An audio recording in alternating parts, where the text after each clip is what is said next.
Hello, everyone. Welcome to Indian Occupational Therapist Think Tank's Saturday Night Chat. This is our 10th chat session. The premise behind this initiative is everything starts with a discussion. So, there are many issues that influence our profession. So, we thought there should be a platform for the involved interested stakeholders to discuss and debate on a topic and whatever the insights that we are going to gain from this discussion will help us to move forward. We all our past Saturday night chat recordings are posted on our YouTube channel, so you can go there and listen to them anytime, and also you can add your perspectives. In fact, we want you to add your perspectives because every time we have all the available folks are joining the call and presenting their opinion, but there are many more folks out there with their own perspective on things that we discuss. So we encourage you to share our recordings with interested people, and also we want you to comment and share your perspective. So this is just a starting point of the discussion. We want you to continue further this discussion through ongoing engagement. Having said that, first of all, I should have said this in the beginning, World OT Day wishes to all of you, and thank you so much for everything that you do to serve the community as as an occupational therapist. Um, so today's topic is we are going to really talk about professional development and occupational therapy in India. And for every session, we will have a moderator who guides us through the discussion. So our moderator for the day is Dr. Lakshmanan Sethuraman. A lot of you may know him already. He is also involved with AOTA. He's currently an occupational therapist at the NIMANS Bengaluru.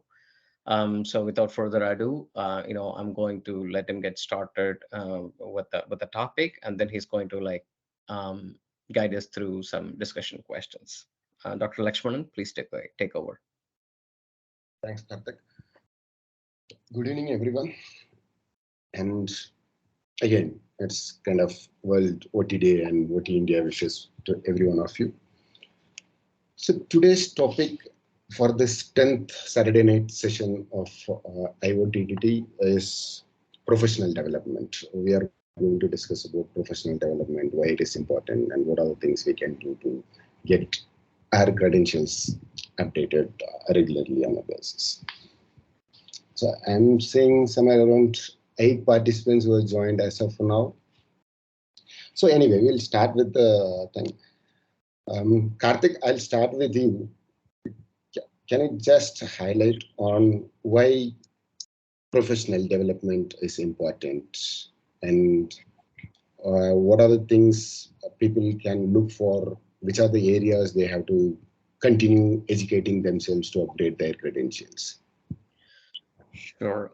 So importance of professional development. There are many theories that validates the construct of knowledge tends to fade over time, right? So we all kind of can get our entry level baccalaureate degree, and some of us do master's degree or higher education, but a lot of folks in our community have that entry level degree and start practicing. So the first thing is knowledge tends to fade over time, so we constantly need to revisit. That's the first reason behind why we should continue to engage ourselves in professional development activities. And the second thing is things change, right? In fact, things change at a very faster pace than we actually imagine. Now, with artificial intelligence and everything is going to be even more faster. So things change all the time. So we really need to constantly stay on top of the changes. And again, professional development is an excellent way. Say some of the theories or approaches that we learned as students 20-25 years ago has been now outdated or has been devalidated, saying that that approach is not working. So there are some new modified versions of the same approaches or theories. Some new emerging theories have come into picture. So when I was a student, there was no kava model in occupational therapy, for example. So that's an example. So things continue to emerge. So that's another very good reason for us to engage in professional development activities. And also so once when you were a student, you were a student, you know whatever you know at the time, and then you got this entry level skill set to become an occupational therapist, but now you have your practice experience under your belt. So with that context in mind, now we are translating the theory to practice, and now new challenges emerge. Whatever that's been stated in the book is not really working out well in the practice, then why? We need to have that. Now with that experience, really need to go back to books again, we need to go back to the researchers again, and then like really like explore, and that way we can continue to ask these critical questions to enhance ourselves as well as to move the profession forward. So there are multiple reasons. And in general, like I always believe in this lifelong learning. Like you, I'm a professor, I'm teaching a lot of students, but I still like also consider myself as a student. Like we talk about roles in occupational therapy, I always like consider like student is one of my roles. So we all need to have that lifelong learning desire, especially in the healthcare field. That's even more true. I mean, any field, lifelong learning is very, very critical in my view. And in healthcare field, it's even more important. So these are some of the reasons why we should like continue to update ourselves professionally. And also we need to move the science forward. And in order for that, we need to engage in professional development and ask critical questions, and come up with questions for research and etc. Some of the ways that people can find to engage in professional development, again, obviously we have scientific conferences. Now we have a ton of webinars and workshops. With the invent of technology, there now it's even more accessible. If you cannot like take a day off or something, the recorded presentations are available. There are platforms like Coursera where you can like do a certificate course like at your own pace, at your own time. So there are multiple avenues. I think that everything starts with the desire and the intention to learn and engage. But definitely based on our circumstances and financial status, in terms of where we live, everything, we can still find wonderful professional development opportunities. That's my 2 cents. Thank you.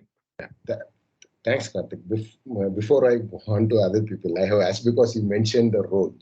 I just want to know is how it differs. The professional development differs when I'm a clinician and when I become an academician and when I become a researcher. Are there any difference? Yeah, I think That's that because see I'm asking you this question because you are playing all three roles. That is why I thought I'll put it against you. Yes.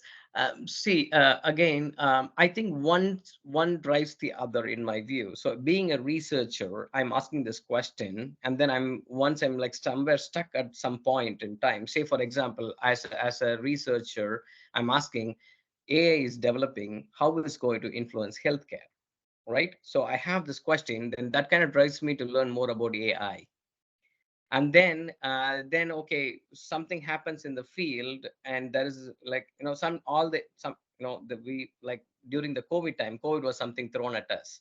So we were just kind of wondering how can we support the post-COVID population. So there's been research studies going on. So in for that, we really need to educate ourselves about COVID, you know what I mean? So all these things. And also, say for example, in India, I always this question, like we have been there for like 70 plus years now, why are we still struggling with identity crisis? What is that factor? No book is going to answer that. We are still exploring, and we are trying to inform ourselves. So these questions will kind of drive me to learn about the cultural factors that might influence the profession. So I think the role changes in a way that when you are a student, as I said, like the amount of knowledge you have at the time will kind of make you choose your professional activities. But once you become an academician, become a researcher, then you will have more and more questions that will kind of like really broaden. Like, maybe when I was a student, my professional development would be like maybe attending a workshop on SI, attending a workshop on like a particular technique or something, so that I can equip myself. But like after that some point, then I seek it out. I enroll myself in research courses, quantitative, qualitative research and stuff like that on this massive open online platforms. And then I eventually, get my doctorate. So again, once you step up and then like go into the different sphere, then I think the perspective becomes broadens, and your interest becomes widens, and that kind of really guide you in multiple other directions, to seek for knowledge. So that's how, in my view, the professional development activities and engagement differs between the roles that you mentioned. Okay. Thanks very much, Karthik. So before I go on to somebody, I just put it as a ground rule. If somebody wants to raise or put your contribution or put your point, opinion about the questions what we are discussing, you can just raise the hand, use the raise hand option, so that we'll give an option to you to contribute to the discussion. So,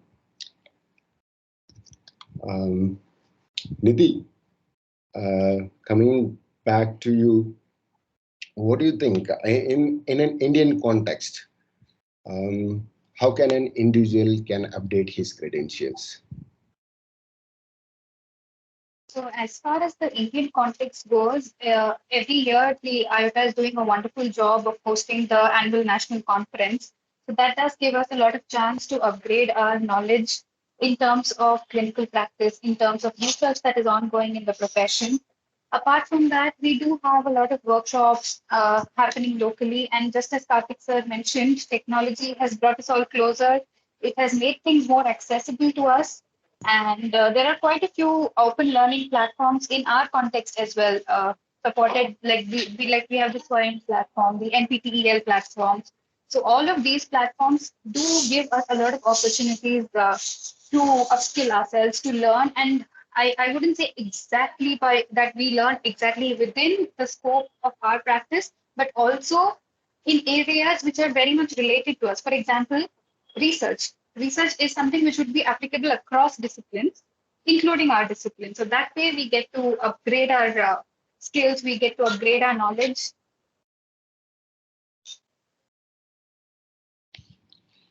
Thanks, Nidhi. Murli, are you there? Hi, good evening. Yeah, I'm here. Adding on to what he said,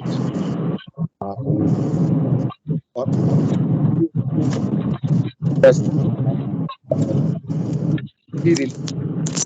okay, online, whether you come across, can be Coursera or connect or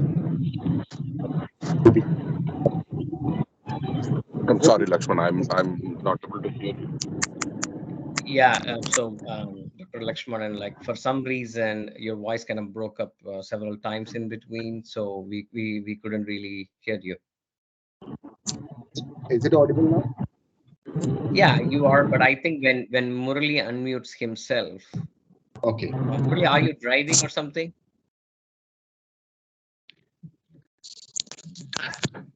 Yes, Lakshman, please go ahead. Yeah. Murali just wanted to know, are there adequate options available in Indian context? That is what my question. Just continuing from wherever Nidhi has left. Are there enough platforms, enough courses where an individual can get on to continue his OT education per se? I would start with yes and no for this, because whatever we have, it basically comes from the Western context, and then there are lots of people who are bringing in new ideas and new techniques to be taught in Indian community, for that matter. But the relevance of it to the cultural sensitivity as well as the Indian context, or for that matter, forget even about India. Each state has different ways of doing it, and we have our own ideas of how things are functioning. So I would say we need more culturally sensitive ways of learning or materials in our country, so that we gain the most of it.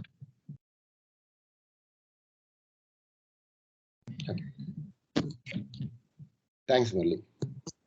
Yeah.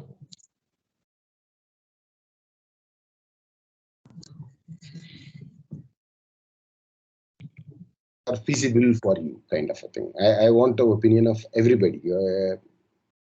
Maybe we can go one by one also. Maybe Madhavi. So the options you have come across, and what is the way you upgrade your credentials, or how you are continuing the professional development process? Well, I did my graduation from Lokmanya Tilak LTMMC Sion, and then I went for my post Yeah, it can be graduation to UK. free and open. If you're looking for options, you are not able to get any options, kind of a thing. You are free to open. That is what we are discussing today. Yes, see that I'm coming At to last, that at least only. we The need to thing know is, that we are looking for options and we are not finding it, because once we are out of our OT schools, we are left out of the academic backgrounds per se, being most of us are like practicing individually, freelance practicing, working in clinics, kind of a thing. So are there options available from your end, kind of? um, that's what I was talking about. Like I did my post graduation from UK. So the difference over here, like we have more of clinical practice over here, but our assessment systems, I think, like in private setups, they hardly have any standardized assessment use. And like for any standardized assessment, the institute or the company has to pay. If you're working privately, then again we stick to observation system, which is not very, what do you say, it becomes very individual based. So yes, there is a difference between the Western education and our Indian education, and we don't have much of option of uh, uh, all the different type of workshops which they have on regular basis, like how to update themselves, whether it is in any particular field. We need to yes, IOTA, they are having this annual conference is happening, but not everyone is able to attend it, maybe because of their work commitments, no holidays, or being in a place where it's not possible for everyone to go. So maybe having a web link of those conferences, at the site where people can access from remote areas as well, like how we had seminars during the pandemic period. We had workshops where we stayed at home and we were still able to access a lot of workshops from out. So here also we can have people who are experienced in any area and they want to share out their knowledge with the newcomers or the new generation people who are looking for the new mentors and all. Having a website where people can anytime go through and find answers over there through a mentor mentee program, that would be more helpful, I guess. Thank you, Madhavi. There are a couple of Gayatris I am seeing. Gayatri Venkateswamy.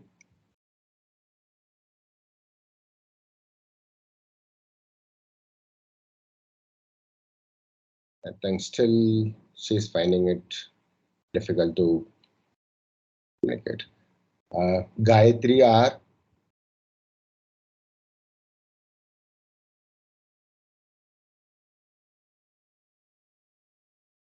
So Gayatri Ravi, if you could unmute and share your perspective. Gayatri Venkateswamy, I know that you're trying, but unfortunately we are unable to hear you. So whatever your perspective, you can go ahead and put it in the chat section. Gayatri Ravi. Okay. I'll ask Dr. Kavita.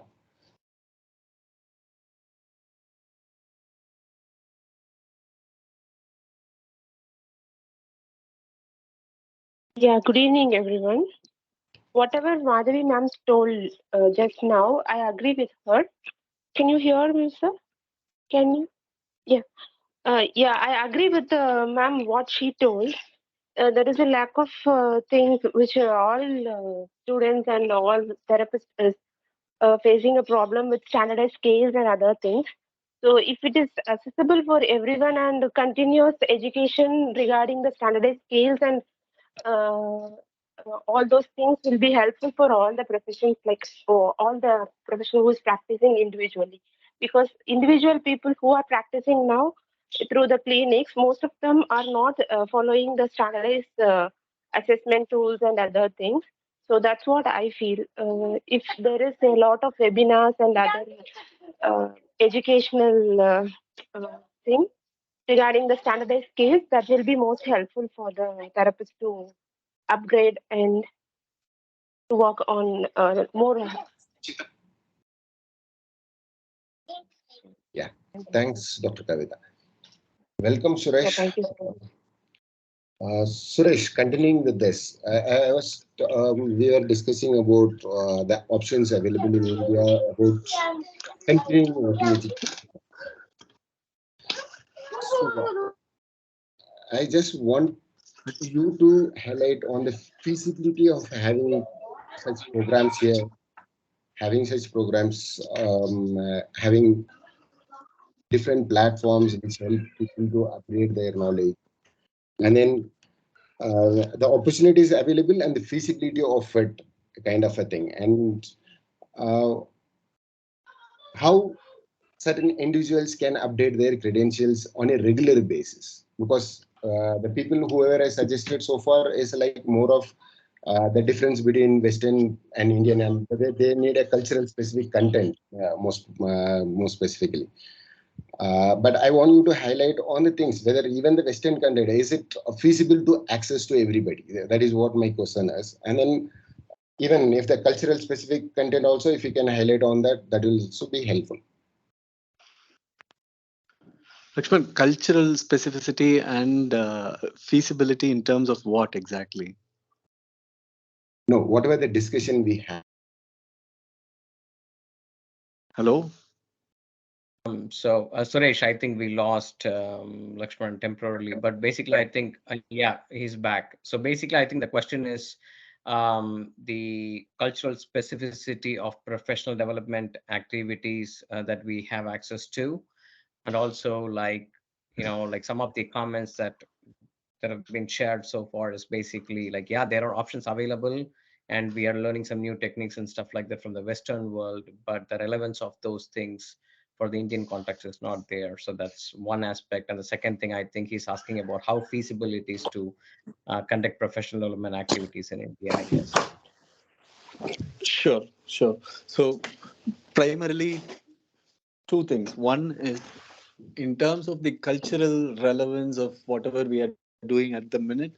I think there's lots of cultural relevance. Only thing that we don't do is we don't incorporate this in the curriculum in terms of saying, say, how do you do actual flow transfer? How do you actually try and look at assessment based on the actual, say, even if it is home evaluation, for example, how do you actually do home evaluation in an Indian context?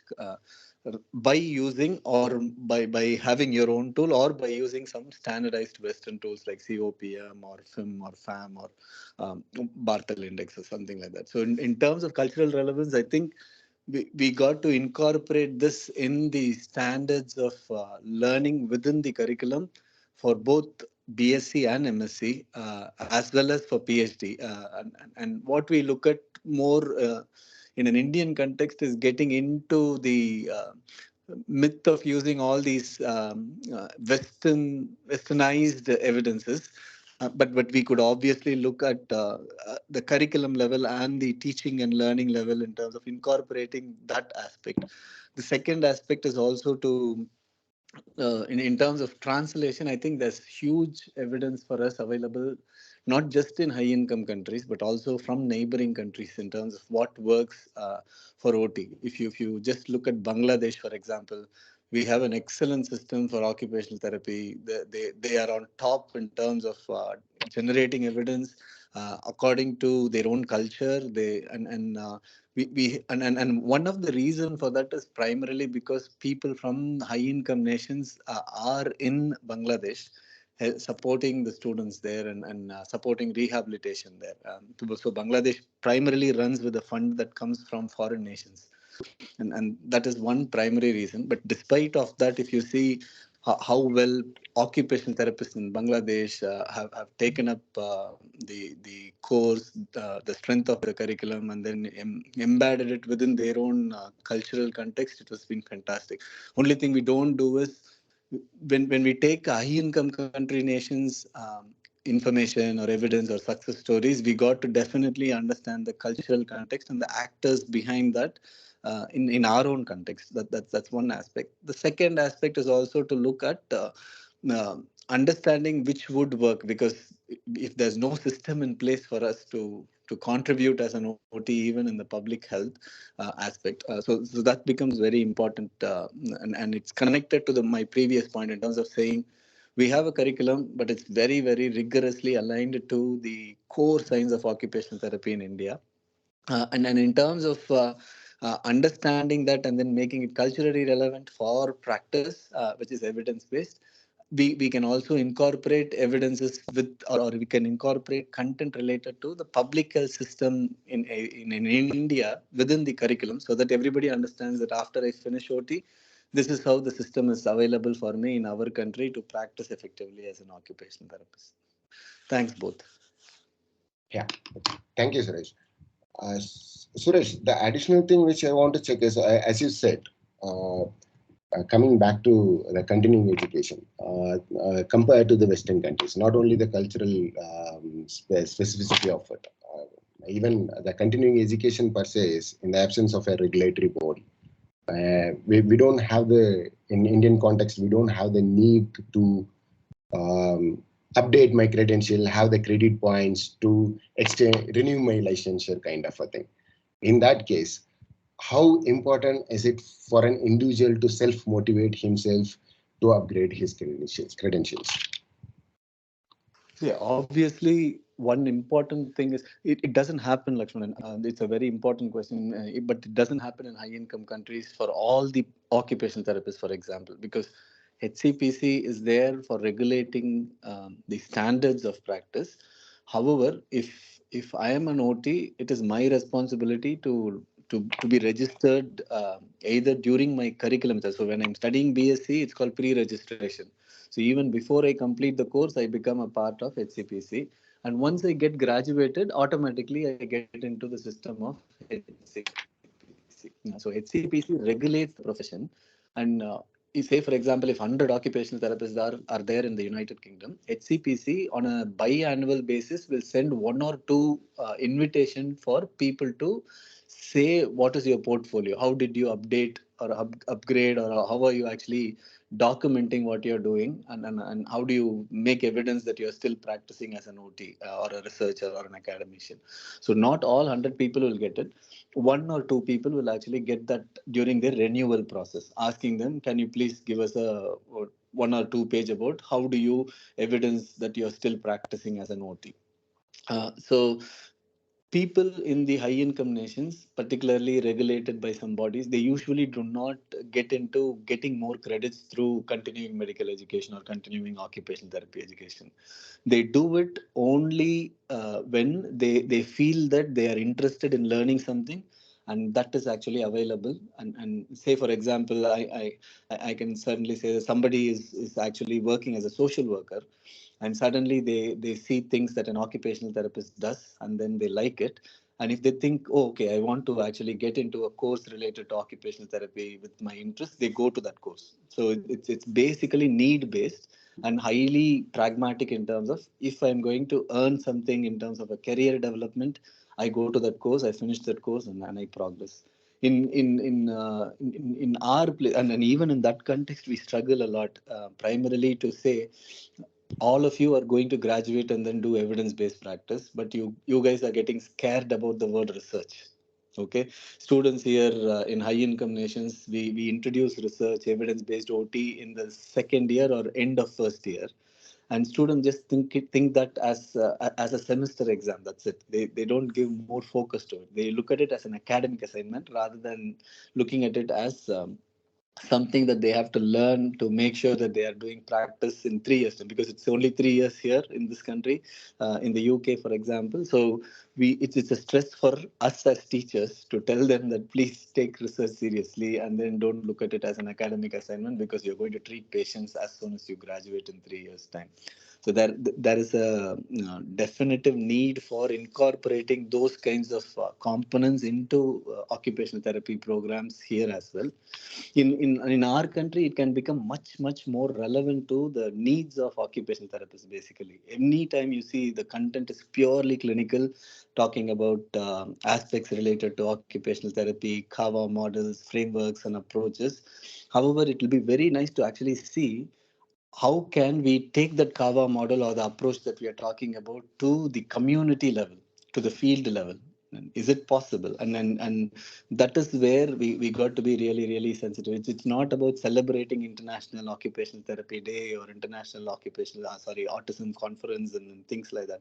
It's more about making it relevant to the students there, to the context there, which is what is much needed. Again, it can come mostly from academicians and people who are on board to conduct these continuing education programs. Sorry, I took more time. No, not an issue, not an issue. Thank you very much. Murli, I'll come back to you. Before that, I want to hear Karthik's views on how NBCOT approaches it. Karthik, we lost your voice. Oh, hello. Can you hear me now? Yeah. Yeah. Okay. So, just a couple of things. I just first want to reiterate the last point that Suresh made is basically, yeah, there are, things happening all the time. We see the flyers, we see the webinars, we see the conferences, 2-day conferences, 1-day event, and all those things. But are we addressing the needs of the practitioners? Do we have the data on what the practitioners look for, what they struggle with, what is that piece of knowledge that they actually need to move forward in their business, in their practice, in their work setting, right? So that is where I think there is a dissonance between, like, yeah, there are plenty of doing, and then obviously the therapists are forced to pick whatever is available or one of the available webinars or conferences or whatever it is. But I think that making it more relevant and specific to the context is very, very critical. So coming back to this question, like, in the US, again, we have regulatory entities like licensure bodies, like certification agency, NBCOT, all these things. So they regulate the profession. So NBCOT, for example, in order to maintain my OTR credentials, every 3 years, I need to, complete 36 professional development units. And they have this, which is public document. Anybody here can go to their website and see. So that they give they recognize a lot of activities like supervising students for field work, publishing a paper, attending webinars and conferences. So everything has its own value. And then, altogether, you need to have that 36 units in a 3-year cycle, certification cycle. But again, I would say I'm licensed in Texas. So again, Texas Licensing Board has like 24 units with some mandatory courses in between, every 2 years, I need to complete a course on human traffic or something, because to address the society need. So there are plus and minus in these type of regulatory entities approach, because on one side, again, because there is some system in place, we are, again, all the practitioners, all the licensed people or certified people are encouraged to engage in professional development activities. At the same time, if you're really looking at it from the number perspective, I'm doing something else, but just to keep my license or certification active, I'm just kind of like whatever the free online courses are available, or if I'm going to attend one conferences, I just simply passively sit through. But I'm not, the practice areas may not be relevant to what I do in my day-to-day job, but still I attend, I physically present or virtually present there and get a certificate with the numbers, and then I submit to the board or submit, you know what I mean? So that is a disadvantage in that approach as well, because how relevant that is, is it really helping the practitioner update his or her knowledge and practice skills? I think it's again boiling down to the individual. I can choose to simply try to make up the numbers through recognized activities and submit just to meet the requirement, check off that box, or I can really use that as an opportunity to improve my knowledge and skill set, right? So there is, again, the individual component is the one. All these systems might enable it, but I think the individual drive and desire to learn, desire to improve is the bottom line, in my view. Yeah, thanks, Karthik. Actually, the point of asking this question to you and Suresh is like, if at all, if tomorrow, once the council comes here in our country, is that this point-based thing has to be there, or you, based on your experience, you will suggest like kind of the practice area-based upgrading credentials is required? Is that point what we can suggest to the people who are in the board right now, when they are formulating that is the idea of asking this question? So again, if you want me to give my 2 cents, again, this is my personal opinion. I'm not basing this on any data. But what I would say again, we need to like again think it from a pragmatic terms. Like we have like say like 1,840 practitioners in a state, and all of them need to renew their license, and they need to do. So we need to make sure there are like variety of options available relevant to that practice area. So I think we need to look at international models, look at multiple ways of doing professional development, and then like try to pick. But I think if like to answer your question, say we are all asked to say 24 units in a 2-year cycle or something like that, then maybe portion of it we can make it like 4 units of it should be relevant to your practice area. Like if you're in school-based practice, then it has to be related to school-based practice. If you're in pediatrics, if you're in like a neuro-based setting, then it has to be. So maybe something like that would kind of like add a layer, but still at the end of the day it boils down to individual. Whatever you do, all these things will enable the individual to do the right things, but I think the end of the day the individual has more ownership and responsibility. Thanks, Karthik. Murali, sorry, I made you to wait for a longer period of time. Fine. But again, you wanted to say something, you can go ahead. With that, I have a couple of questions to you also. Kind of, as because we heard about HCPC and NBCOT, how they approach it. And in absence of a regulatory body in our country, being IOTA being the licensure body as of now, providing licenses, how IOTA takes it. And what is the role IOTA playing or facilitating such kind of professional developmental activities? Of course, there are a lot of people who have discussed about conferences. Apart from the conferences, what are the other roles IOTA plays in it?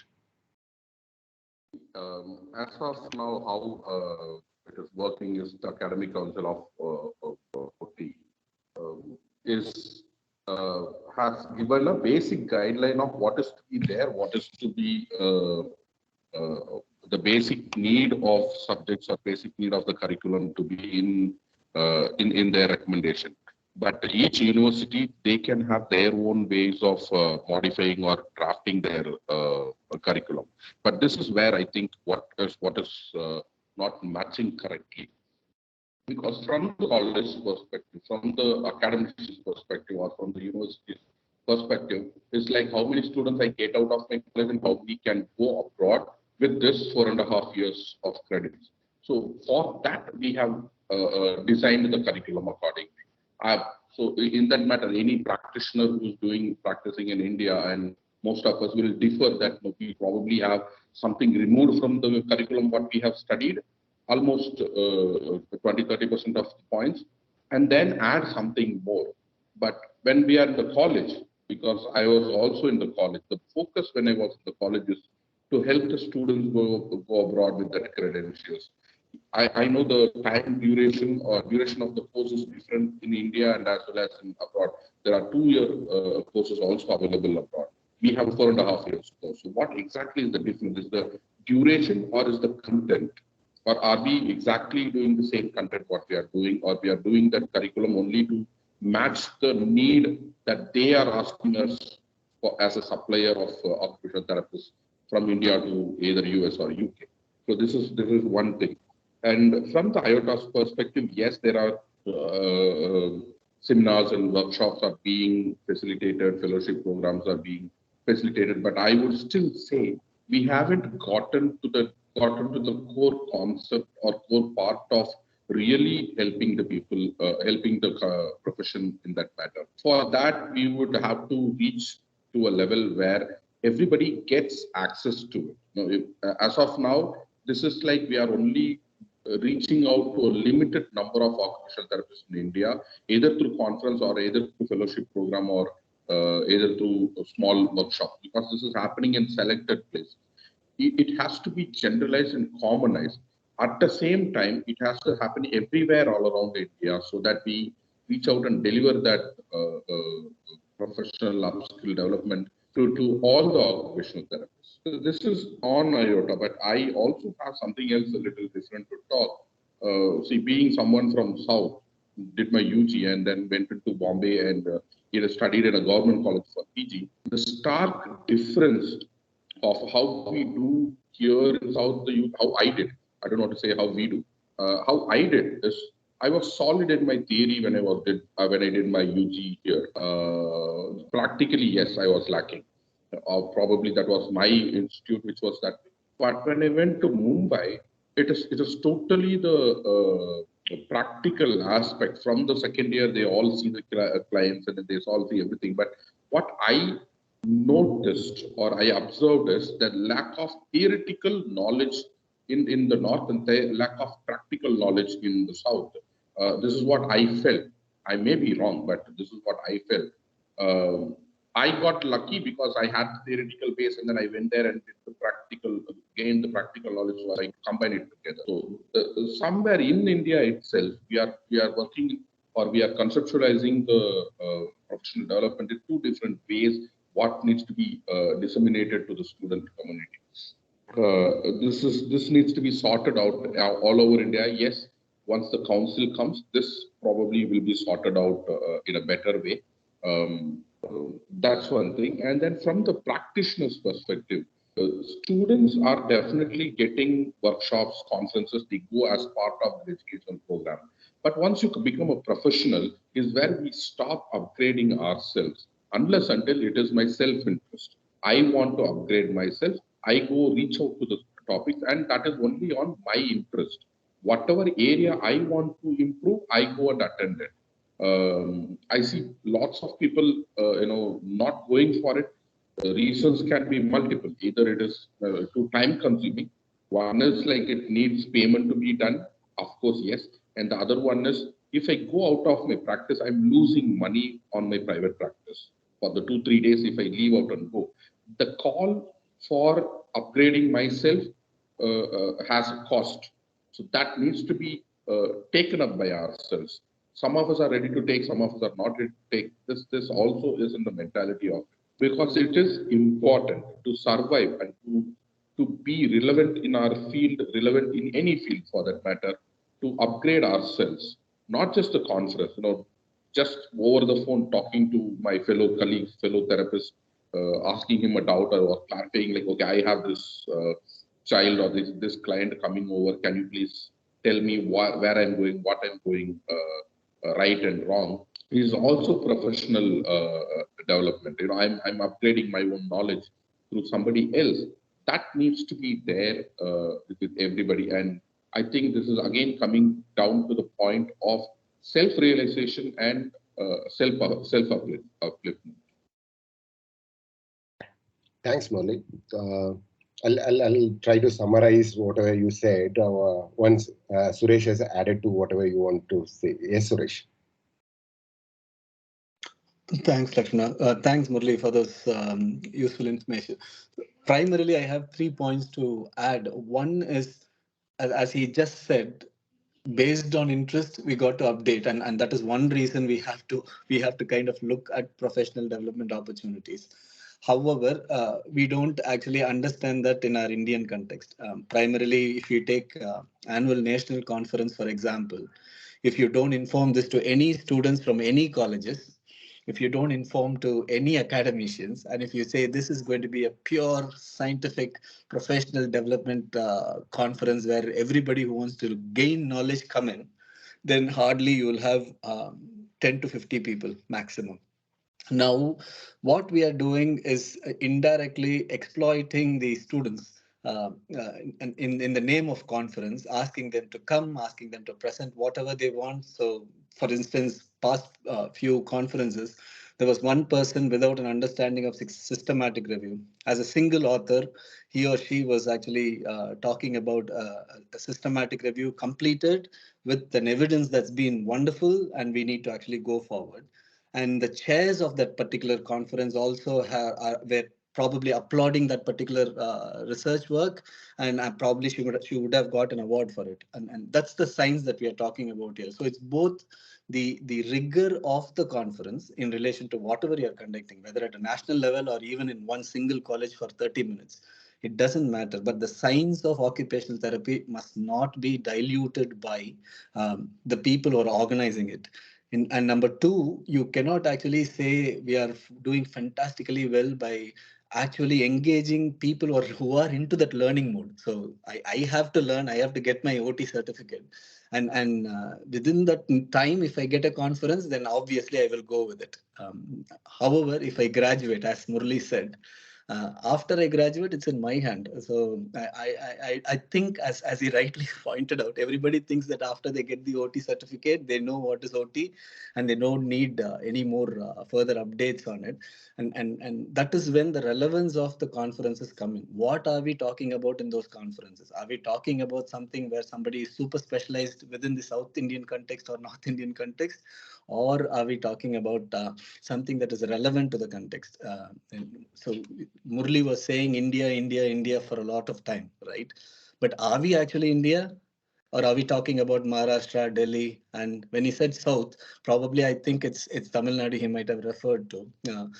That's the relevance of occupational therapy in India now. So we are not there in Andaman Nicobar. We are not there in the Northeast. We are not there in places which need or places who have lots of people with disabilities and who are vulnerable.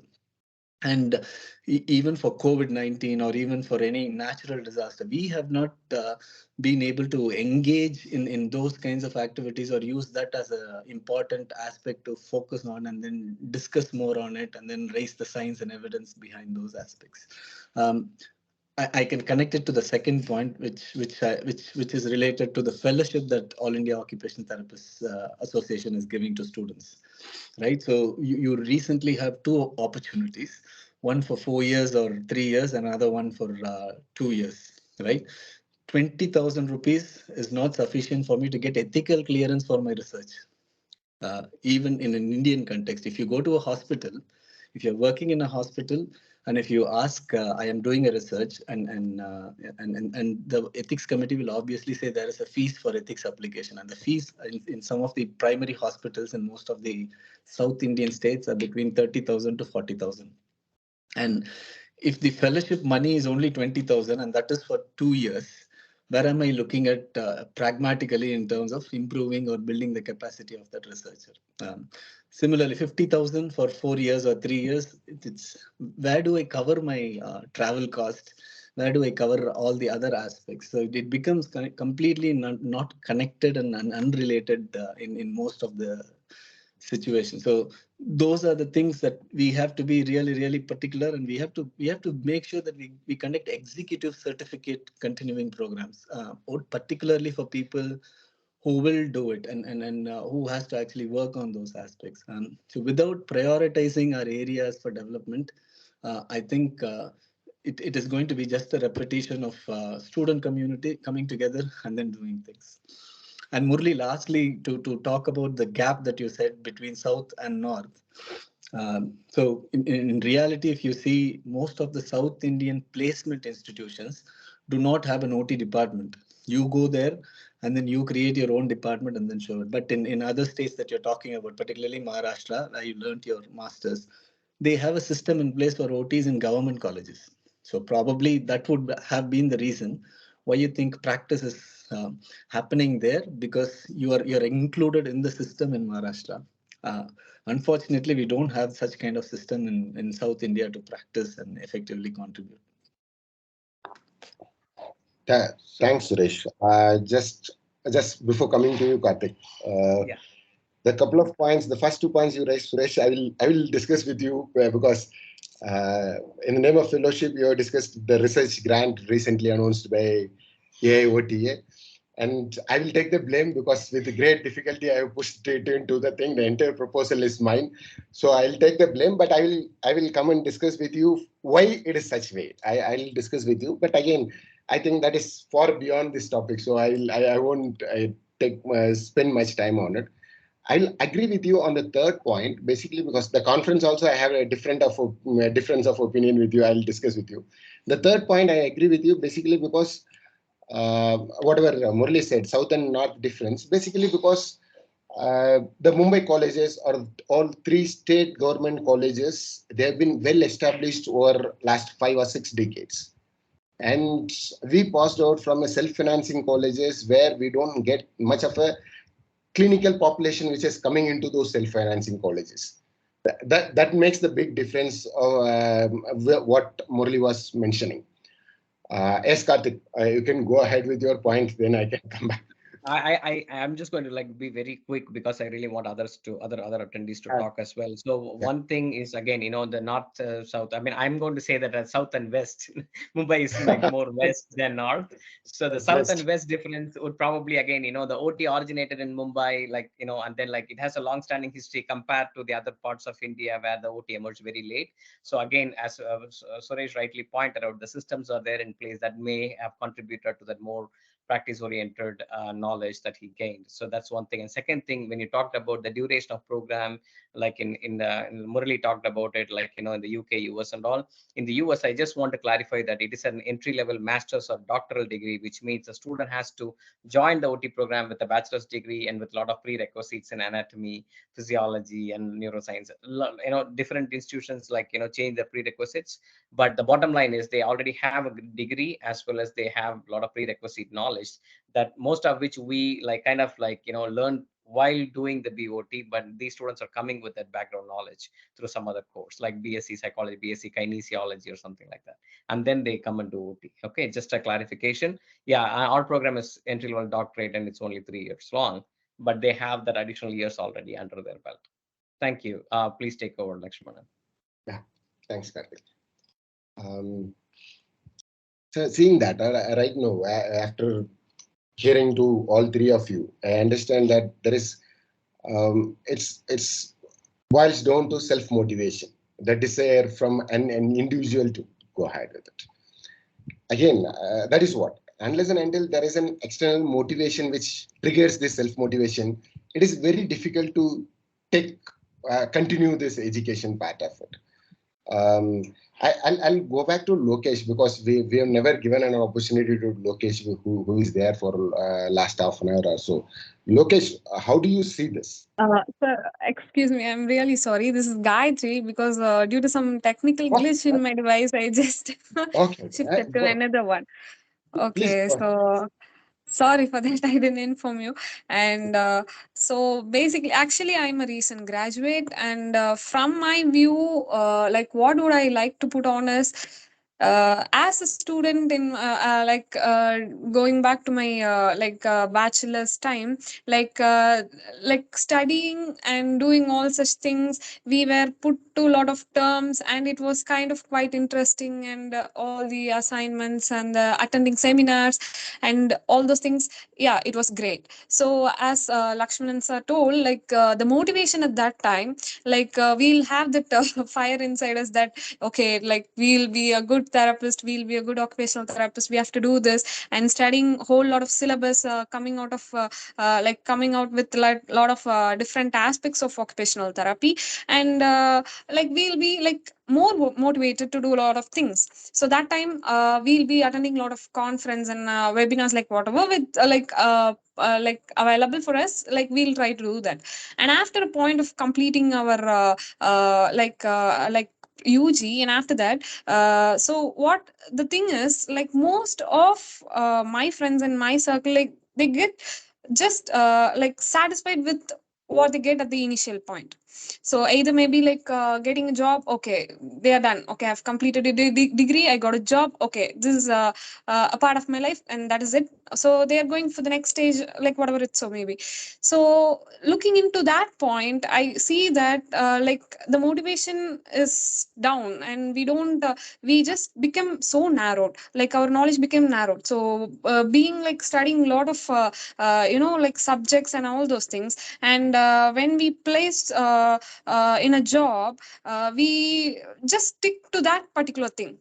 So we don't actually try to get back to things that we have learned, because we have a whole of holistic point of approach. So that thing, I think we just forget and just go with something that is very narrow. So I think also we have our syllabus, basically I'm from Tamil Nadu as well, particularly Coimbatore. So the thing is, our syllabus, way back, it is I think we need to revise it more. So because as Karthik sir also mentioned, the world is like heading forward in a different like aspect, and then we just stick to like all the traditional things. So if we include some of the like contemporary things into our syllabus also, it will be very fine. And also we are not put to things that we like actually we are not exposed to things that are very very much will be essential for us in our like professional development. Like as you say, like a lot of this license and other credentials that would be helpful for us, all those things are not like shown to us or taught to us, because we are just moving like we have to study, we have to score marks, we have to complete the degree, that's it. So I think that aspect should also be included in the curriculum at some point, so that right from that time we'll be motivated, and we'll be doing the things, even continuing the things after our degree also. So I feel like that. So since being a fresh graduate, I feel that part is missing from the thing like what we had. So yeah. Thanks, Gayatri. That was an amazing perspective. Um, the other thing which I want to know is saying that continuing this on the same point, the self-motivation part of it, how we as professionals or the professional bodies or the institutions, how can make this happen? Kind of what academic institution can do, what a professional body can do to strengthen these opportunities or facilitate such kind of opportunities, or even as a welfare group, a body like IOTTT is trying to do this kind of a discussions. They are planning to have more and more content for the student resources kind of a thing. So such kind of things, what are the things are possible, or what are the things which ensures this self-motivation is rolling on kind of a thing? Only you want to say something? You can add to this. Yes, this is almost the same thing I was about to say, and thank you, Gayatri, for taking over that point. That's the fantastic need of the our point. What you have, giving back to our profession where we have come or where we are is what is very important. So, helping our community develop is very important. For the institutes and any institute, colleges or association, or any institute which is doing good, I would definitely appreciate, or I know of what SRM does in aspect of calling back the alumni and having talks given to their students, and then there are lots of conferences where the established alumni is coming back and contributing back to their alma mater, which is fantastic. So this concept of what we are talking now, Saturday Night Chat, is also brainstorming and professional development, where interested people are coming in. Yes, initially when we started, like when you mentioned about like we only have 9 people, that's again self-motivation. At the same time, self-motivation alone is not going to be sustainable for us. We need the support system from us. Like I mentioned it in the previous talks also, like I get inspired by Suresh, Karthik, and you. That's how I'm attached with you guys, and some of the other activities what we are doing, because there is always something for me to learn from guys. So it is selfish, but at the same time, you guys are there to support me and pull me along with you. So the support system, or we helping other person, other therapist in the process, is also needed, because not everybody is going to be self-motivated. Some of us can just accompany us for the sake of coming for the conference or coming for the workshop and roaming around in the city. But in that process also, if I'm pulling 2 of my friends to that place, they have to sit through that 2 day for to roam in the evenings. By that way, passively, I'm kind of working on their knowledge skills. So that's basically the thing. Any institute gathering up people and having discussions will definitely help. And as individuals, if I know something, if that I'm good at, sharing with somebody else is definitely a good thing to do. So I'll put it as again, I'm coming to the same point, because I'm not having any satisfying answer for the self motivation, to keep on self motivation, because I personally, I felt couple of efforts I made, like for case based learning, free of cost, connecting people, come and present your case. We will, based on the case, we'll get the experts for you. Experts will give you an advice so that you can go back and practice, strengthen your practice. That is what I tried couple of times over last 3 or 4 years, but second session or third session, I'm not go beyond that. The self motivation, because I can do entire of this organizing, coordinating everything. I can do it at free of cost without any charges. But I can't pay for somebody who comes and takes an thing to motivate them. I'm sorry to interrupt you, Lakshman. So I'm sorry to interrupt you, because this is something which I love also. So the virtual knowledge network has to take off. Let's push it. Let's push it. So this is where the support system is coming. You're self-motivated, you're losing it in that aspect. If that is the case, I am there to push you on it. I know the effect of it. I know how much it helps for the younger ones. To get people on board. How will we go forward? That is what I'm asking. They say the same thing. If as an individual, if I tried this, IOTT would have tried something else at its own level. IOTA would have tried it at its own level, kind of thing. Different people would have tried it at their own level.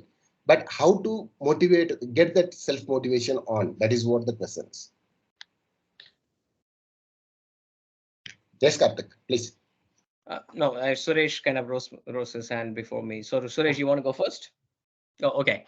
All right. So I think, I just want to based on your question, I think we need to do two things during the student phase, in my view. One, we need to highlight the importance of lifelong learning. We need to tell them that this 4.5 years is for you to just this BOT credential to call yourself an occupational therapist or register as an occupational therapist, but that things don't end there. So we need to really tell them the truth, right? Because we are giving them a syllabus and curriculum, and they think like, once I master this curriculum, I'm an occupational therapist, I know everything. It's not like that, right? So nobody is actually we are all in the process of learning all the time.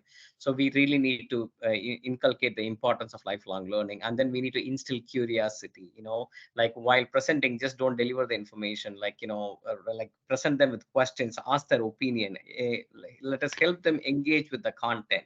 So the more you engage them with the content, you're piquing their curiosity, and that is what will drive them to continue to be self-motivated to continue to learn. So I think that their perspective has to change, and that we need to do it in the student phases, in my view. Thank you. Thanks, Karthik. Suresh, please. Okay, I would just take a step advance to what Karthik just said. So I would say we all need to change. Okay, and an organization should actually come out of this boundary of regular stereotyped way of understanding what is education, what is research, and what is practice.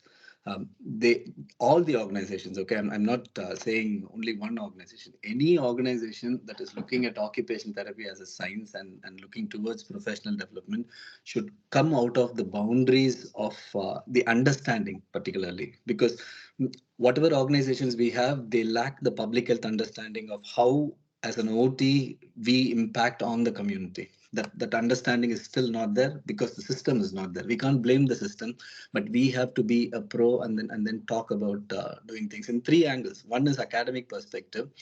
As Karthik said, we have to kind of provide every facility for the student to facilitate learning and support their learning in all ways possible. However, teach the students to be proactive and boldly ask questions that they should. That's what is required. You cannot say that I am a professor, whatever I say should be the way in which you should conduct research. The student should be able to critique the teaching. The student should be able to ask questions that is highly related to the science of occupational therapy, and then value people who's also their colleague, right? So it's not about whether a professor is saying something and I'm opposing it. I can be wrong as a professor, and it is the student and the support system the student has within the classroom to engage proactively and very transparently say, I cannot understand, I don't get anything out of it, this is a crap class. So they have to voice out their concerns rather than saying that, oh, okay, my entire career will get spoiled because if I say something like this. So the restriction and fear of even texting something for a WhatsApp message has become very common, and students don't touch it at all, primarily because of these reasons. Okay, 4.5 years I have, so let me keep quiet and then see what's happening. But I do have question, I do want to ask. So that culture has to change in the academic side, and teachers have to promote students asking questions boldly, even if it is going to be contradictory to what their assumptions are. So that's one aspect we can look at. In terms of practice, I would say we have to go beyond this talk about evidence-based practice, and then talk to people about, do you have any evidence to say you are a good practitioner? Right? It's not about I don't have patients, it's not about I don't have institutions, but what is your goal in terms of treating a patient? You cannot say that I will use these assessments which are standardized, I will use these techniques to provide therapy, but ultimately what the person wants is low cost, I want to walk, low cost, I want to eat. So is this possible? And what do you have as a practitioner to look at it? And that is when the council becomes very important, and organization should support practice effectively and safely, meaning there are lots of instances which is coming up very recently in newspapers where they talk about even occupational therapists being a part of the abuse or whatever it is. Now it's not the formation of the board for a council that is required. It is about, if something happens to a therapist, how do you ensure that whatever has happened, and how do you ensure that whether it's wrong or whether it has harmed the patient or it has not harmed the patient. At the minute, the council operational plan does not include it. So organizations like us, we can actually think about, okay, if something happens like this, what do we do? If the therapist really made a mistake or not, how do you actually ensure that you find it out in a non-judgmental way, right? So sometimes whatever the therapist does must be really, really important, and there is a reason behind why he or she has done it. But as a council, we cannot say that just because it came in newspaper, the therapist has to be blamed. At the same time, we also have to prevent harm from patients.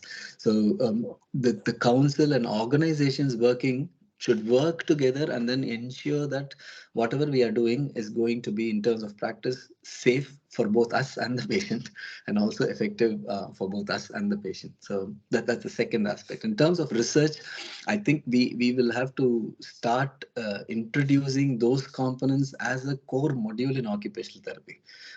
We cannot just say only at the final year, last 6 months, I would actually have a research methodology column.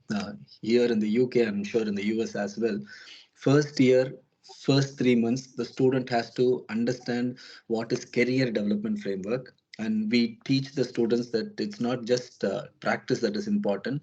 Practice, learning, which is education, administration and leadership, as well as research. These are four important pillars for occupational therapy career development. And we say that it is all interdependent, it's not independent.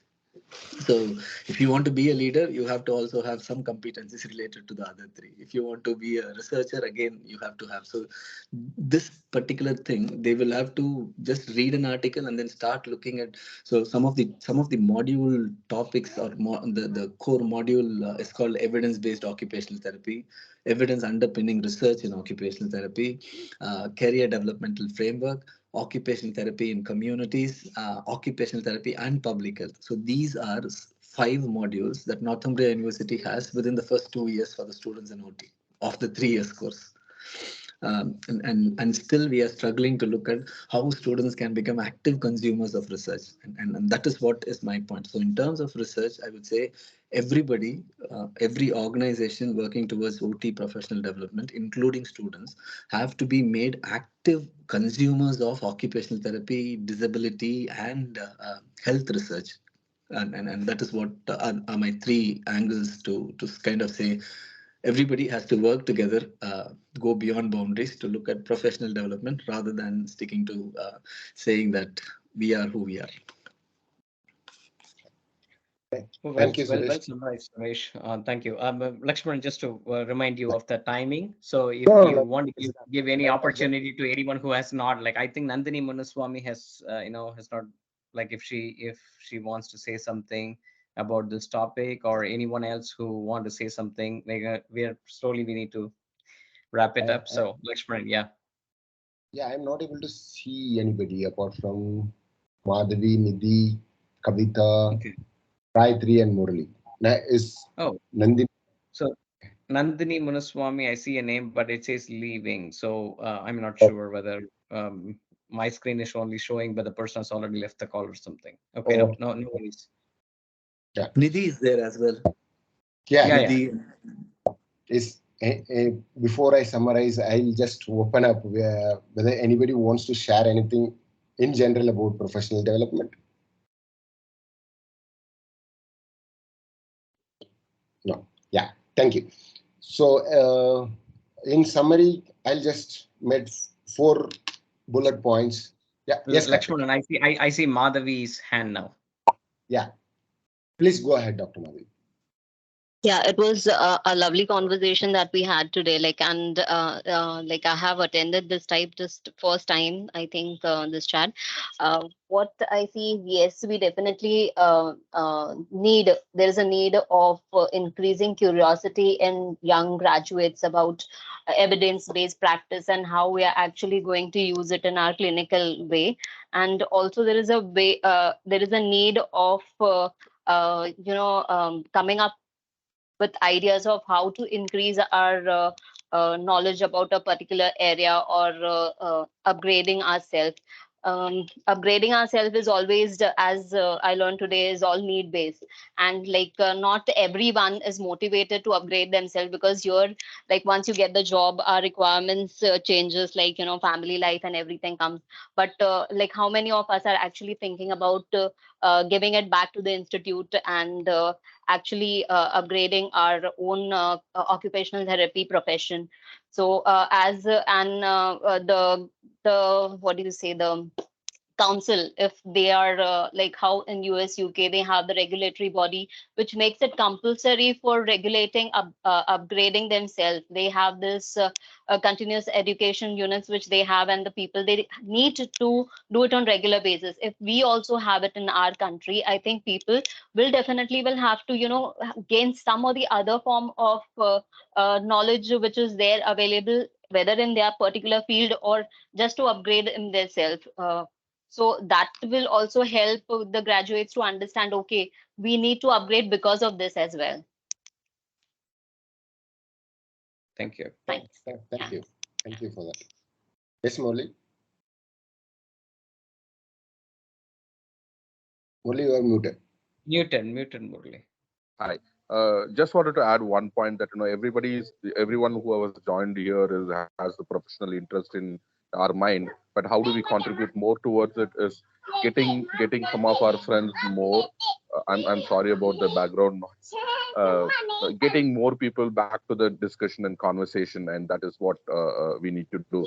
So it's a request for Kavita, Gayatri, and Didi, and yes, for Suresh, me, and Karthik, Lakshman as well. So to pull in more people, because this conversation, this discussions as a group, when we work together, gets better, and we move towards our goal in a stronger form. Thank you. Thanks, Murali. I thank all 12 or 13 who have joined over the period and for their contributions to the thing. I summarize this entire 75 minutes of chat with just 4 bullet points. We kind of take away points for us. Getting a BOT curriculum or getting a degree, bachelor degree, is just a basic minimum to start the practice, but that is not the end of it. We have to learn for the rest of our life. So instilling the curiosity, the curriculum should instill the curiosity to engage people in continuous learning per se.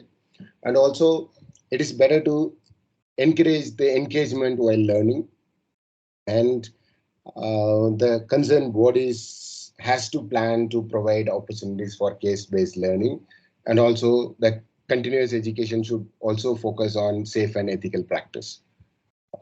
These are the points I summarized apart from the discussions, whatever we had. And I thank you again for a wonderful contribution from all 13 of them who has participated in the last 75 minutes of chat. Thank you very much. Okay, yeah, on behalf of IOTTT, thank you again so much, and we look forward to having you all again in our future sessions as well. Wherever you are, enjoy the rest of your day. Bye-bye. Thank you. Thanks, Lakshmanan. Thanks, Karthik. Thanks, Murthy. Thanks, Suresh, all. I'll call for those 2 points. Thank you. Don't have to.